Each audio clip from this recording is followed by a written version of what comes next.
Sejarah unik di balik dinding negara Vatikan. Negara Vatikan yang sering kali disebut sebagai negara terkecil di dunia, mungkin terlihat kecil di peta, tetapi menyimpan sejumlah besar misteri dan keunikan yang menarik. Dengan luas hanya 0,44 km persegi dan populasi 842 jiwa, negara ini bukan hanya tentang angka, tetapi juga sejarah yang sangat kaya. Bagaimana cerita lengkapnya?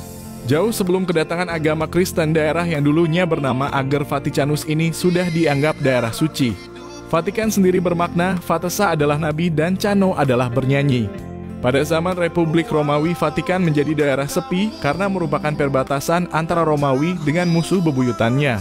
Pada tahun 326 Masehi, gereja pertama dibangun di atas tempat yang diperkirakan sebagai makam Santo Petrus. Santo Petrus sendiri merupakan salah satu seorang dari 12 Rasul Yesus dan Paus pertama umat Kristiani. Sejak saat itu daerah Vatikan mulai banyak dikunjungi orang. Para paus dalam peran sekuler, mereka mulai memperluas pengaruh mereka pada daerah-daerah sekitar. Dan melalui negara-negara, paus memerintah banyak daerah di semenanjung Italia. Dan itu berlangsung lebih dari 1000 tahun, hingga pertengahan abad ke-18, ketika seluruh Italia dipersatukan.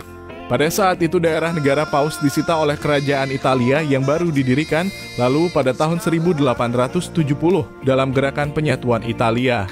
Wilayah kekuasaan para pemimpin gereja dimasukkan ke dalam wilayah Italia, dan wilayah kekuasaan paus lebih dikurangi lagi ketika Roma dianeksasi. Namun gereja Katolik Roma tidak menerima hal ini dan timbullah konflik antara gereja dan kerajaan Italia, yang akhirnya diselesaikan dengan Perjanjian Lateran atau juga dikenal dengan nama Perjanjian Concordat, dan ditandatangani pada tanggal 11 Februari 1929 oleh Kardinal Gaspari yang mewakili Pius XI, serta Benito Mussolini yang mewakili Raja Victor Emmanuel III.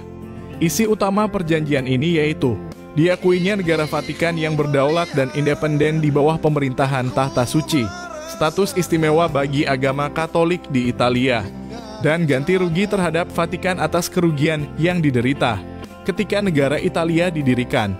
Perjanjian Lateran ini tetap diakui meskipun setelah Perang Dunia Kedua sistem kerajaan Italia akhirnya berakhir dan berubah menjadi republik. Dan pada tahun 1984 Perjanjian Concordat disesuaikan kembali.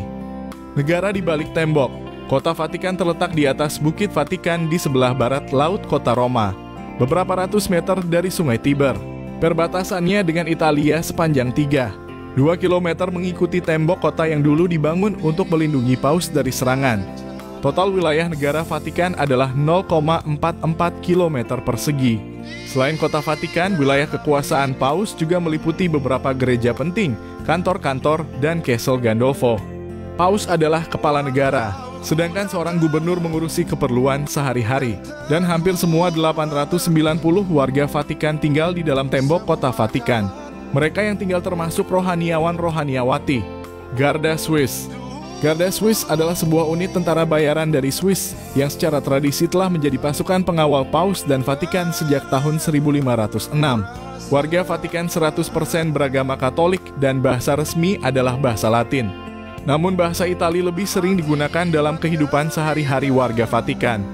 Ekonomi negara Vatikan cukup unik, berbeda dengan negara lain di dunia di mana ekonominya ditunjang oleh aktivitas non-komersial. Ekonomi Vatikan yang non-komersial itu disokong dengan sumbangan umat Katolik seluruh dunia. Perekonomian Vatikan juga didukung dengan penjualan perangko, koin-koin, souvenir turis, mainan kunci, rosario salib Kristus, iuran masuk museum, iuran perpustakaan, bantuan dana dari Italia, bantuan dana dari Prancis, album rohani gereja, biaya ibadah, penjualan beberapa buku majalah, dan lain-lain.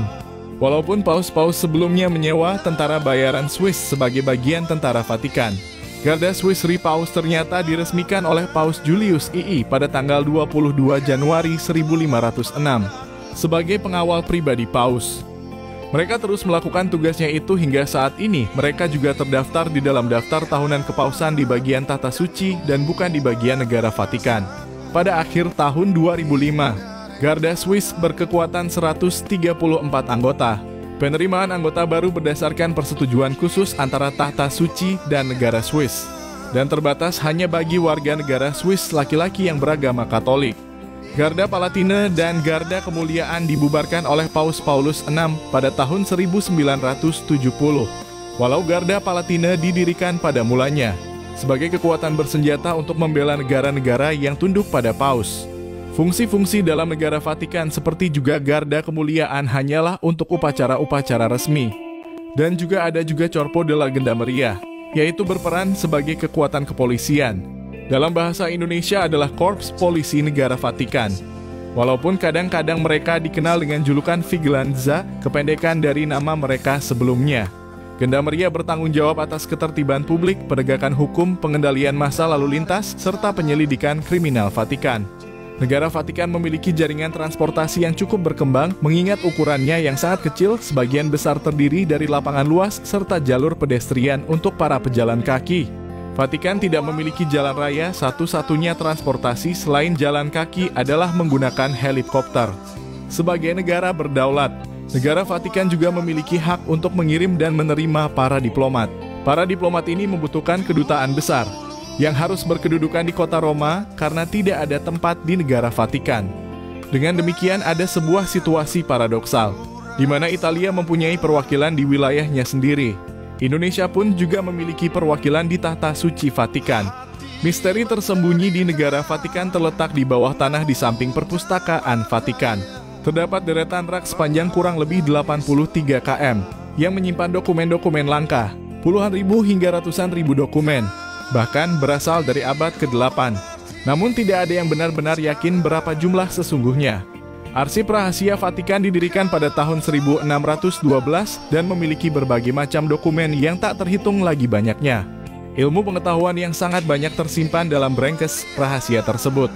Namun untuk mendapatkan akses membaca dokumen tidaklah mudah, tidak ada seorang pun yang diizinkan masuk ke tempat itu sampai tahun 1881. Saat itu seorang cendekiawan Katolik untuk pertama kalinya mendapatkan akses ke ruang membaca. Namun sebelumnya ia harus secara spesifik mengajukan permohonan dan mengatakan buku apa yang dicari. Sebanyak 35.000 dokumen telah ditata berdasarkan indeks, tapi ini hanyalah sebagian kecil dari barang yang dimiliki oleh Vatikan. Itulah fakta negara Vatikan, negara terkecil di dunia, namun menyimpan banyak misteri yang belum dipecahkan hingga kini.